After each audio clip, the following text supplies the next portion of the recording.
রাখিবন্ধন উৎসবের সূচনা করেন রবীন্দ্রনাথ ঠাকুর।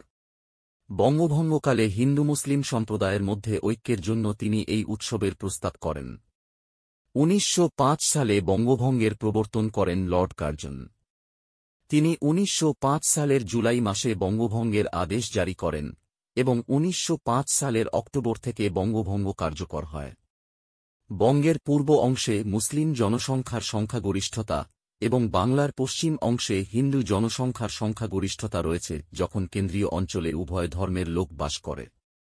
বঙ্গভঙ্গ কার্যকর প্রশাসন পরিচালনা এবং হিন্দু ও মুসলিম ঐক্যকে নিরুৎসাহিত করার জন্য করা হয়েছিল।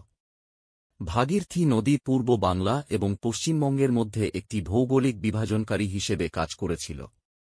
বঙ্গভঙ্গের বিরুদ্ধে বাংলার জনগণের রাস্তায় বিক্ষোভ ও মিছিলের সময় তারা রবীন্দ্রনাথ ঠাকুরের আমার সোনার বাংলা গানটি গেয়েছিলেন।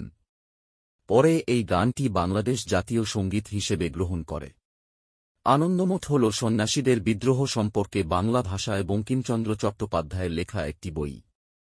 এটি বাংলার ইতিহাস সম্পর্কে জানার ক্ষেত্রে গুরুত্বপূর্ণ ভূমিকা পালন করে।